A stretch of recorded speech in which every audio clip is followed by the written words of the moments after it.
গণ অধিকার পরিষদ ঢাকা মহানগর কর্তৃক আয়োজিত জুলাই গণ অভ্যুত্থানে গণহত্যায় জড়িতদের বিচারের দাবিতে আজকের বিক্ষোভ সমাবেশের সম্মানিত সভাপতি ঢাকা মহানগর দক্ষিণের অ্যাডভোকেট নাজিমউদ্দিন সহ বিভিন্ন স্তরের নেতাকর্মী সবাইকে সংগ্রামী সালাম এবং শুভেচ্ছা।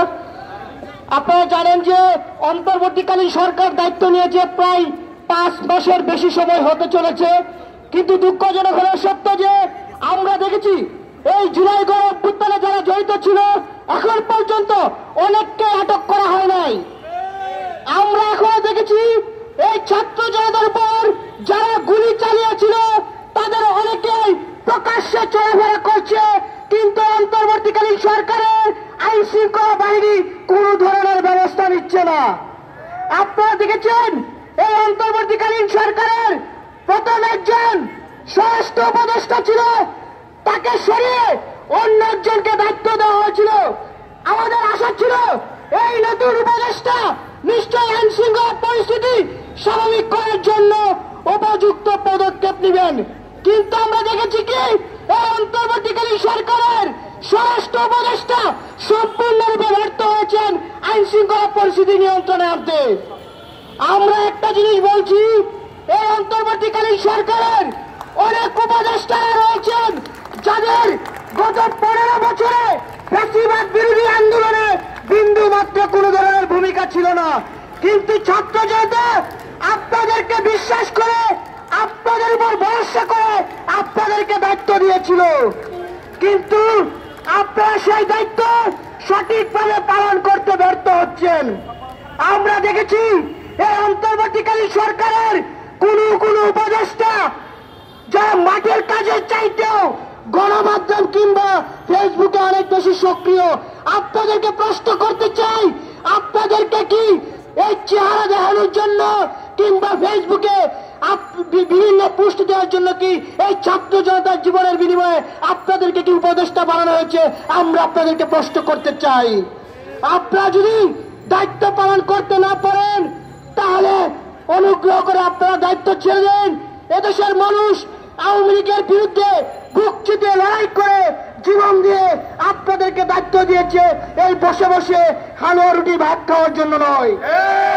আমরা অন্তর্বর্তীকালীন সরকারের অনেক কর্মকর্তাদেরকে চিনি যাদের গত 15 বছরে ফ্যাসিবাদ বিরোধী লড়াইয়ের কোনো ভূমিকা ছিল না, কিন্তু সরকারের গুরুত্বপূর্ণ জায়গায় বসে আপনারা যে মধু খাচ্ছেন, প্রকান্তরে আওয়ামী লীগকে পুনর্বাসন করছেন, আপনাদেরকে কিন্তু এদেশের জনগণ ক্ষমা করবে না।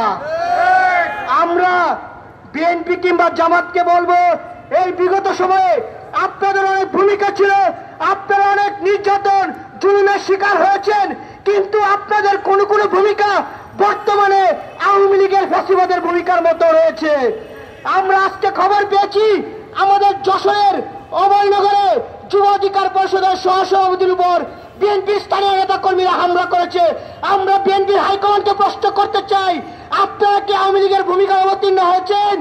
আপনাদের বুঝতে হবে এই শেখ হাসিনা কিন্তু গত 15 বছরে দৈত্য দানবের মতো প্রশাসন তৈরি করার পরেও তাদের কিন্তু পালিয়ে যেতে বাধ্য হয়েছে।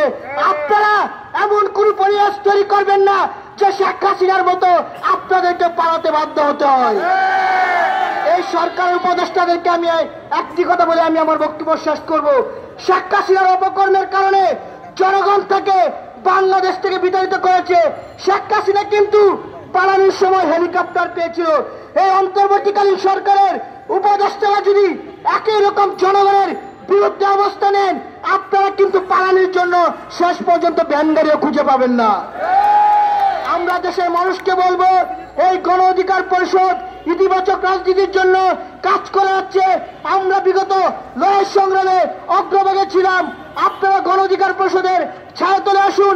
সবশেষে বলবো, এই অন্তর্বর্তীকালীন সরকারের যারা দায়িত্ব রয়েছেন তারা আওয়ামী লীগের গণহত্যায় জড়িত যারা ছিল তাদেরকে বিচারের মুখোমুখি করতে যদি আপনারা ব্যর্থ হন, তাহলে জনগণের কাঠগড়া একদিন আপনাদেরকে বিচারের মুখোমুখি হতে হবে।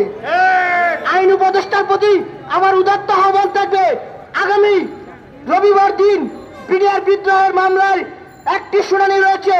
আপনারা এই যারা বিডিআর বিদ্রোহের নামে যাদেরকে নিরপরাধ বিডিআর সদস্যদেরকে যারা জেলে আটক রেখেছিলেন তাদেরকে যদি জামিন না দেওয়া হয় তাহলে আইন উপদেষ্টা উপদেষ্টাকে অবশ্যই পদত্যাগ করতে হবে। আজকে এই মহানগর দক্ষিণের যারা এই সমাবেশের আয়োজন করেছেন সবাইকে ধন্যবাদ জানিয়ে আমি আমার বক্তব্য শেষ করছি। আসসালামু আলাইকুম।